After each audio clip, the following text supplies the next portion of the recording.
ನಮಸ್ಕಾರ, ನ್ಯೂಸ್ 11 ಕರ್ನಾಟಕಕ್ಕೆ ಸ್ವಾಗತ. ನಾನು ಥಾನಮ್ಮ. ನಾಳೆ ಬಿಜಾಪುರ ಬಂದ್ ಕರೆಯನ್ನು ಕೊಟ್ಟಿದ್ದೇವೆ. ಬಿಜಾಪುರ ಜಿಲ್ಲೆಯ ಬಂದ್ ಕರೆಯನ್ನು ಕೊಟ್ಟಿದ್ದೇವೆ. ವಿಷಯ ಲೋಕಸಭೆಯಲ್ಲಿ ಭಾರತ ದೇಶದ ಗೃಹ ಮಂತ್ರಿ ಅಮಿತ್ ಶಾ ಅವರು ಬಾಬಾ ಸಾಹೇಬ್ ಅಂಬೇಡ್ಕರ್ ಅವ್ರನ್ನ ಅತ್ಯಂತ ಹಾಸ್ಯಾಸ್ಪದ ರೀತಿಯಲ್ಲಿ ಅವರ ಸಮಗ್ರ ವ್ಯಕ್ತಿತ್ವಕ್ಕೆ ಧಕ್ಕೆ ತರ್ತಕ್ಕಂಥ ರೀತಿಯಲ್ಲಿ ಒಂದು ಹೇಳಿಕೆಯನ್ನು ಕೊಟ್ಟಿದ್ದರಿಂದ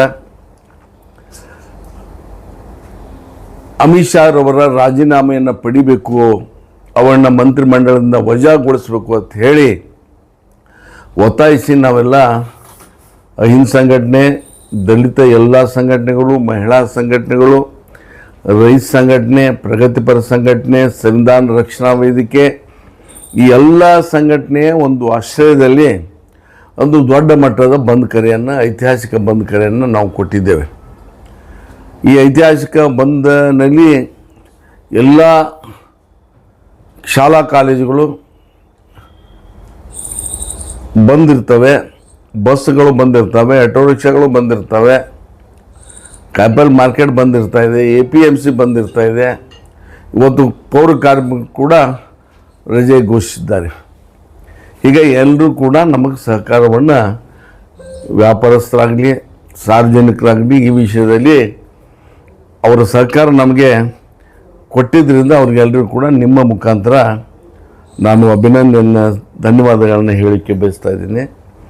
ಒಂದು ವಿನಂತಿಯನ್ನು ನನ್ನ ಎಲ್ಲ ಬಾಬಾ ಸಾಹೇಬ್ ಅಂಬೇಡ್ಕರ್ ಅವರ ಅಭಿಮಾನಿಗಳಲ್ಲಿ ವಿನಂತಿಯನ್ನು ತಮ್ಮ ಮಾಧ್ಯಮದ ಮುಖಾಂತರ ಹೇಳಕ್ಕೆ ಬಯಸ್ತಾ ಇದ್ದೀನಿ. ಇದೊಂದು ಸಾಮಾನ್ಯ ಘಟನೆ ಅಂತ ತಿಳ್ಕೊಂಡು ತಾವು ಯಾರೂ ಕೂಡ ಉದಾಸೀನ ಮಾಡಬಾರ್ದು. ಅಥವಾ ಅಮಾವಾಸ್ಯೆ ನಾವು ಹೊರಗೆ ಹೋಗ್ತೀವಿ ಅಂತಕ್ಕಂಥದ್ದನ್ನು, ಆ ಒಂದು ತಪ್ಪನ್ನು ಯಾರೂ ಕೂಡ ಮಾಡಬಾರ್ದು. ಅಮಾವಾಸ್ಯೆ, ಹುಣ್ಣಿಮೆ ಆಗಲಿ, ಹಬ್ಬ ಹರಿದಿನಗಳಲ್ಲಿ ಬರ್ತಾವೆ ಹೋಗ್ತಾ ಇವೆ.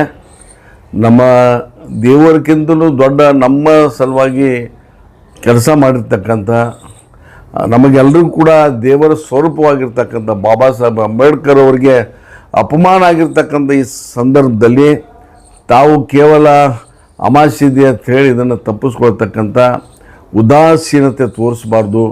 ಸಹಸ್ರ ಸಂಖ್ಯೆಯಲ್ಲಿ ಜಿಲ್ಲೆಯ ಜನತೆ, ನಗರದ ಜನತೆ ಬಂದು ಈ ಒಂದು ಐತಿಹಾಸಿಕ ಪ್ರತಿಭಟನೆಯಲ್ಲಿ ಪಾಲ್ಗೊಳ್ಬೇಕು, ಬಂದ್ನಲ್ಲಿ ಪಾಲ್ಗೊಳ್ಬೇಕಂತ ಹೇಳಿ ನಾನೆಲ್ಲ ಬಾಬಾ ಸಾಹೇಬ್ ಅಂಬೇಡ್ಕರ್ ಅವರ ಅಭಿಮಾನಿಗಳಲ್ಲಿ ವಿನಂತಿಯನ್ನು ನಿಮ್ಮ ಮೂಲಕ ಮಾಡ್ಕೊಳ್ತಾ ಇದ್ದೇನೆ. ಇನ್ನು ಈ ಮಾಡ್ಕೊಳ್ಳೋ ಮುಖಾಂತರ ನನ್ನ ಮಾತನ್ನು ಮುಗಿಸ್ತೇನೆ. ಸರ್, ನಿನ್ನೆ ದಲಿತ ಮಹಾ ಒಕ್ಕೂಟದಲ್ಲಿ ಪ್ರತಿಭಟನೆ ಮಾಡಿದ್ರು. ಆ ಮಹಾ ಒಕ್ಕೂಟದಿಂದ ನಾಳೆ ನಡೆಯುವ ಏನು ಬಂದಿಗೆ ಅವರು ಕೂಡ ತಮಗೆ ಸರ್ಕಾರ ಅಂದರೆ ನಾಳೆ ಇದು ಮಾಡ್ತಾರಂತೆ, ಬೆಂಬಲ ಕೊಡ್ತಾರಂತೆ. ಅಲ್ಲ, ಅವ್ರು ಬೆಂಬಲ ಕೊಟ್ಟರು ಒಳ್ಳೆಯದಲ್ಲ. ಎಲ್ಲ ಬೆಂಬಲ ಕೊಟ್ಟರೆ ಸ್ವಾಗತ ಮಾಡ್ತೀವಿ. ಎಲ್ಲರೂ ಮಾಡೋದು ಅದನ್ನೇ, ಅವ್ರು ಮಾಡೋದು ಅದೇ ಉದ್ದೇಶಕ್ಕಾಗಿ, ನಾವು ಮಾಡ್ತಕ್ಕಂಥ ಅದೇ ಉದ್ದೇಶಕ್ಕಾಗಿ ಅವ್ರಿಗೆ ವಿನಂತಿ ಮಾಡ್ಕೊಂಡಿದ್ದು ನಾವು. ನಿನ್ನೆ ನೀವು ನನ್ನ ಹತ್ರ ಬಂದು ಕೂಡ ಹೋಗಿದ್ರು ಅವರು. ಇದೊಂದು ಸಲ ಎಲ್ಲರೂ ಕೂಡಿ ಜೊತೆಯಾಗಿ ಮಾಡೋಣಪ್ಪ. ಉಳಿದ ಸಂದರ್ಭದಲ್ಲಿ ನಿಮ್ಮ ಸ್ವತಂತ್ರ ಸಂಘಟನೆಗಳು ನೀವು ಕೆಲಸ ಸ್ವತಂತ್ರವಾಗಿ ಮಾಡ್ಬೋದು. ಆದರೆ ಇದರಲ್ಲಿ ಒಂದು ಏಕತೆಯನ್ನು ತೋರಿಸ್ತಕ್ಕಂಥ ಒಂದು ಅನಿವಾರ್ಯತೆ ಇದೆ. ಎಲ್ಲರೂ ಕೂಡಿ ಮಾಡೋಣ ಅಂತಕ್ಕಂಥ ಕೂಡ ಹೇಳಿದ್ದೀವಿ. ಬಹುಶಃ ನಮ್ಮ ಸಭೆಯಲ್ಲಿ ಕೆಲವು ಮಂದಿ ಅವರು ಕೂಡ ಇದ್ದರು. ಆದರೂ ಹೊರಗಡೆ ಹೋಗಿ ಒಂದು ಪ್ರತ್ಯೇಕವಾದ ತೀರ್ಮಾನ ತೆಗೆದುಕೊಂಡು ನಿನ್ನೆ ಅವರು ಮಾಡಿದ್ದಾರೆ. ಅದ್ರ ಬಗ್ಗೆ ಯಾವುದೇ ರೀತಿಯ ಪ್ರತಿಕ್ರಿಯೆಯನ್ನು ನಾನು ಕೊಡಲಿಕ್ಕೆ ಬಯಸಂಗಿಲ್ಲ. ನನ್ನ ವಿನಂತಿ ಇಷ್ಟೇ, ಈ ಜಿಲ್ಲೆಯ ಜನತೆಗೆ ಒಂದು ಅಪಾರ ಸಂಖ್ಯೆಯಲ್ಲಿ ಬಂದು ನಿಮ್ಮ ಶಕ್ತಿಯನ್ನು ಪ್ರದರ್ಶನ ಮಾಡಬೇಕು. ಇವತ್ತು ನಿಮ್ಮ ಬಾಬಾ ಸಾಹೇಬ್ ಅಂಬೇಡ್ಕರ್ ಅವರ ಒಂದು ಸಹಾಯ ಸಹಕಾರ, ಅವರ ಶಾಸನದಿಂದ ಎಲ್ಲವನ್ನುಗಳನ್ನು ನಾವು ಪಡೆದಿದ್ದೇವೆ, ಎಲ್ಲರೂ ಕೂಡ ಪಡೆದಿದ್ದೇವೆ.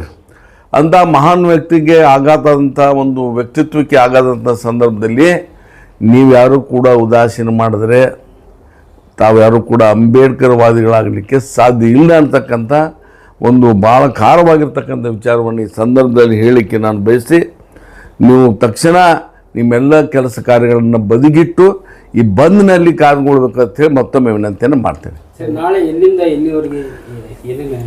ನಾಳೆ ಬಂದ್ ಇರ್ತಾ ಇದೆ 8ರಿಂದ ಸಾಯಂಕಾಲ 5ರವರೆಗೆ. ನಾವು 11 ಗಂಟೆಗೆ ಸಿದ್ದೇಶ್ವರ ದೇವಸ್ಥಾನದಿಂದ ಅಲ್ಲೆಲ್ಲ ಕೂಡಿ, ಕಾರ್ಯಕರ್ತರೆಲ್ಲ ಕೂಡಿ ಹಳ್ಳಿಗಿಂದ ಬರ್ತಕ್ಕಂಥ ಎಲ್ಲ ಜನ ಅಲ್ಲಿ ಸೇರ್ತಾರೆ, ನಗರದಲ್ಲಿರ್ತಕ್ಕಂಥ ಎಲ್ಲ ಜನ ಅಲ್ಲಿ ಬಂದು ಸೇರ್ತಾರೆ. ಅಲ್ಲಿಂದ ನಾವು ಈ ಗಣಪತಿ ಚೌಕ, ಆಮೇಲೆ ಅಟಲ್ ಬಿಹಾರಿ ವಾಜಪೇಯಿ ಚೌಕದಿಂದ ವೃತ್ತದಿಂದ ಗಾಂಧಿ ವೃತ್ತಕ್ಕೆ ಬಂದು ನಾವು ಬಸವೇಶ್ವರದ ಮುಖಾಂತರ ಅಂಬೇಡ್ಕರ್ ಸರ್ಕಲಿಗೆ ಬಂದು ಅಲ್ಲಿ ಸಭೆಯಾಗಿ ಪರಿವರ್ತನೆ ಆಗ್ತಾಯಿದೆ. ಆ ಸಭೆ ಆದಮೇಲೆ ಅಲ್ಲಿ ಜಿಲ್ಲಾಧಿಕಾರಿಗಳನ್ನ ಅವರ ಪ್ರತಿನಿಧಿ ಅಲ್ಲಿ ಕರೆಸಿ ಒಂದು ಮನವಿಯನ್ನು ಕೊಟ್ಟು ನಮ್ಮ ವಿಚಾರಗಳನ್ನು ಬಂದಂಥ ಜನರಿಗೆ ಹೇಳಿ ಸಭೆ ವಿಸರ್ಜನೆ ಆಗ್ತಾಯಿದೆ. ಸರ್, ನಿನ್ನೆ ಲೋಕಸಭಾ ಸದಸ್ಯರು ಪ್ರೆಸ್ ಮೀಟ್ ಮಾಡಿ ಅಮಿತ್ ಶಾ ಅವರು ಹೇಳ್ತಾ ಇರುವಾಗ ನಾನು ಅಲ್ಲೇ ಇದ್ದೆ, ಅವ್ರು ಆ ರೀತಿ ಹೇಳಿಲ್ಲ, ಅದ್ರ ಬಗ್ಗೆ ಅವ್ರು ಸಮರ್ಥನೆ ಮಾಡ್ಕೊಂಡಿದ್ದಾರೆ. ಇದೇನು ನೋಡ್ರಿ, ಇಲ್ಲಿಯ ಲೋಕಸಭಾ ಸದಸ್ಯರ ಬಗ್ಗೆ ಬಾಬಾ ಸಾಹೇಬ್ ಅಂಬೇಡ್ಕರ್ ಅವ್ರ ಬಗ್ಗೆ ಮೊದಲಿನಿಂದ ಕಿಂಚಿತ್ ಅಭಿಮಾನ ಇಲ್ಲ. ಅವರು ಬಹುಶಃ ಅಂಬೇಡ್ಕರ್ ಒಂದು ಫೋಟೋ ಕೂಡ ಅವ್ರ ಮನೆಯಲ್ಲಿಲ್ಲ. ಮೀಸಲಾತಿಯ ಒಂದು ಆಧಾರದಲ್ಲಿ ಸಹಾಯ ಪಡ್ಕೊಂಡು ಇವತ್ತು ಸಂಸತ್ ಸದಸ್ಯರಾಗಿದ್ದಾರೆ ಕಳೆದ 6-7ನೇ ಅವಧಿಗೆ.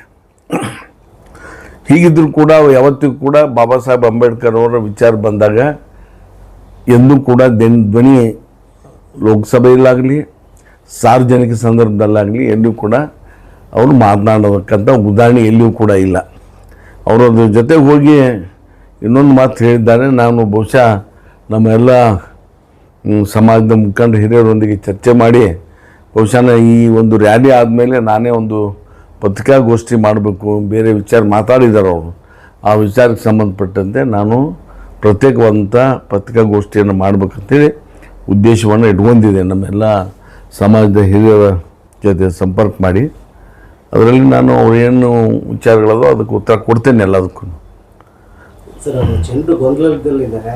ಈ ನಾಡು ನಡೀತಿರೋ ಬಗ್ಗೆ ಇದು ಕಾಂಗ್ರೆಸ್ ಕರೆನಾ ಅಥವಾ ವಿವಿಧ ಪರ ದಲಿತ ಸಂಘಟನೆಗಳು? ವಿವಿಧ ಪರ ದಲಿತ ಸಂಘಟನೆಗಳ ಕರೆ, ಅಹಿಂದದ ಕರೆ, ಅಂಬೇಡ್ಕರ್ ವಾದಿಗಳ ಕರೆ, ಮಹಿಳೆಯರ ಕರೆ. ಇದು ನಾನೊಬ್ಬ ಅಥವಾ ನಾವು ಒಂದು 2-3 ಮಂದಿ ಇಬ್ಬರು ಕಾಂಗ್ರೆಸ್ ಆಗಿರ್ಬೋದು. ನಾನು ಕಾಂಗ್ರೆಸ್ಗಿಂತ ಮೊದಲು ಅಪ್ಪಟ ಅಂಬೇಡ್ಕರ್ ವಾದಿ ಮೊದಲನೇದಾಗಿ, ನಂತರ ಕಾಂಗ್ರೆಸ್ಸಿಗೆ ನಾನು ಅಂಬೇಡ್ಕರ್ ವಾದಕ್ಕೆ ಧಕ್ಕೆ ಬಂದಂಥ ಸಂದರ್ಭದಲ್ಲಿ ಅಂಬೇಡ್ಕರ್ ವಾದದ ಪರವಾಗಿ ನಾನು ನಿಲ್ತೇನೆ ಅನ್ನೋದನ್ನು ಸ್ಪಷ್ಟವಾಗಿ ನಿಮ್ಮ ಮುಖಾಂತರ ಹೇಳಿಕೆ ಬಯಸ್ತಾ ಇದ್ದೇನೆ. ವಿಶೇಷವಾಗಿ ನಾಳೆ 5 ಸಚಿವರು ಜಿಲ್ಲೆ ಇದರಲ್ಲಿ ಪಾಲ್ಗೊಳ್ತಾರಾ?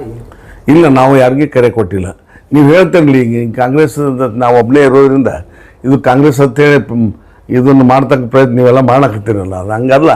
ಮತ್ತು ಅವ್ರನ್ನ ಹಿಡ್ದು ಕರೆದೀವಿ ಅಂದರೆ ನೀವೆಲ್ಲ ನೀವು ಒಂದು ಬಣ್ಣ ಕೊಡ್ತಕ್ಕಂಥ ಒಂದು ಅನಿವಾರ್ಯತೆ ಇರೋದ್ರಿಂದ ನಾವು ಯಾರನ್ನೂ ಕರೆಯಂಗಿಲ್ಲ. ಇದನ್ನು ನಾವು ನಮ್ಮದೇ ಶಕ್ತಿ ಆಧಾರದ ಮೇಲೆ ನಾವು ಎಲ್ಲ ಏನು ಪ್ರಗತಿಪರ ಸಂಘಟನೆ, ಅಹಿಂದ ಸಂಘಟನೆಯವರು ಎಲ್ಲರೂ ಕೂಡಿ ನಮ್ಮದೇ ಆದಂಥ ನಮ್ಮ ಸಂಪನ್ಮೂಲಗಳನ್ನು ಬಳಸಿ ನಾವು ಪ್ರತ್ಯೇಕವಾಗಿ ಮಾಡ್ತಾಯಿದ್ವಿ. ಜಿಲ್ಲೆಯ ಪಕ್ಷಾತೀತವಾಗಿ ಎಲ್ಲ ನಾಯಕರು ಬಂದರೆ ತಾವು ಸ್ವಾಗತ ಮಾಡ್ತಾರೆ. ಪಕ್ಷಾತೀತವಾಗಿ ಬಂದು ಭಾಗವಹಿಸಲಿ, ಕರೆ ಕೊಡ್ತೀವಿ ನಾವು. ನಾವೇನು ಯಾರಿಗೆ ಬೇಡ ಅನ್ನಂಗಿಲ್ಲ, ಬಂದವ್ರಿಗೆ ಯಾಕೆ ಬೇಡ ಅನ್ನೋನು, ಎಲ್ಲರೂ ಕೂಡ ಆಹ್ವಾನ ಇದೆ. ಈಗ ಬಿಜೆಪಿಯಲ್ಲಿ ಇರ್ತಕ್ಕಂಥ ಅಂಬೇಡ್ಕರ್ ಬಂದ್ರೆ ನಾವೇನು ಬೇಡ ಅಂತ ಹೇಳಂಗಿಲ್ಲ. ಯಾಕಂದ್ರೆ ಬಿಜೆಪಿ ಎಷ್ಟು ಜನ ದಲಿತರು ಅಂಬೇಡ್ಕರ್ ಮೇಲೆ ಅಮಿತ್ ಶಾನ ಈ ವಿಚಾರ ಖಂಡನೆ ಮಾಡ್ತಕ್ಕಂಥ ಬಿಜೆಪಿ ಅವ್ರು ಬಂದ್ರೆ ಅತ್ಯಂತ ಸ್ವಾಗತ ಮಾಡಿ ಮಾಲೆ ಹಾಕ್ತೀವಿ, ಮತ್ತೊಂದು ಕರ್ಕೊಂತೀವಿ ಪ್ರತಿಭಟನೆಯಲ್ಲಿ. ಅಷ್ಟು ಸ್ವಾಗತ ಯಾಕ್ರಿ ಅವರಿಗೆ? ಅಲ್ಲ ಅಂದ್ರೆ ಅಷ್ಟು ಧೈರ್ಯ ತೋರಿಸ್ತಾರೆ ಅಂತ ಆ ಪಾರ್ಟಿಯಲ್ಲಿ ಇದ್ಕೊಂಡು, ಅದಕ್ಕಾಗಿ ಹಾರ ಹಾಕ್ತೀವಿ ಅಂತ ಹೇಳಿ. ಒಬ್ಬ ಜಿಗಜನಿ ಅವರಿಗೆ ಮನಸ್ಸು ಪರಿವರ್ತನೆ ಆಗಿ ಮತ್ತು ರಾತ್ರಿ ಏನೋ ಮನಸ್ಸು ಪರಿವರ್ತನೆ ಆಗಿ ಬದಲಾವಣೆ ಆಗಿ ನಾಳೆ ಪಾಪ ಅವರು ಬಂದ್ರೆ ಅವರಿಗೆ ನಾನು ಮೊದಲು ದೊಡ್ಡ ಸನ್ಮಾನ ಮಾಡ್ತೀನಿ. ರಾತ್ರೋರಾತ್ರಿ ಮನಸ್ಸು ಪರಿವರ್ತನೆ ಆಯಿತು ಅಂದ್ರೆ ಹೌದಪ್ಪ, ಅಂಬೇಡ್ಕರ್ ವಾದಕ್ಕೆ ಅಂಬೇಡ್ಕರ್ ವ್ಯಕ್ತಿ ಧಕ್ಕೆ ಮಾಡ್ಯಾನ ಅಮಿತ್ ಶಾ ಅಂತೇಳಿ ಏನಾದರೂ ಮನವರಿಕೆಯಾಗಿ ನಾನು ಬರ್ತೇನೆ ಅಂತ ಹೇಳಿ ಅಂದ್ರೆ ದೊಡ್ಡ ಸ್ವಾಗತವನ್ನು ಅವ್ರಿಗೆ ಮಾಡ್ತೀವಿ ನಾವೆಲ್ಲ ಸೇರಿ. ಇಲ್ಲ ಸರ್, ಇದು ಸಣ್ಣ ವಿಷಯ ಅಲ್ಲ ಸರ್. ಮನವರಿಕೆ ಅವರು ಅಲ್ಲೇ ಇದ್ದವರು, ಹೇಳಿದವರು, ಇದೆಲ್ಲ ಗೊತ್ತಿದ್ರು ಈ ತರ ಒಂದು ಸಮ್ಮತಿಗೆ ಜಾರ್ತಾರಂದ್ರೆ ಮೊನ್ನೆ ಅವ್ರು ಅಂಬೇಡ್ಕರ್ ವಾದ್ಯ ಎಲ್ಲ ಸ್ಪಷ್ಟವಾಗಿ ಹೇಳಿದ್ನ. ನಿರಂತರ ಸುದ್ದಿಗಾಗಿ ನೋಡ್ತಾ ಇರಿ News11 ಕರ್ನಾಟಕ.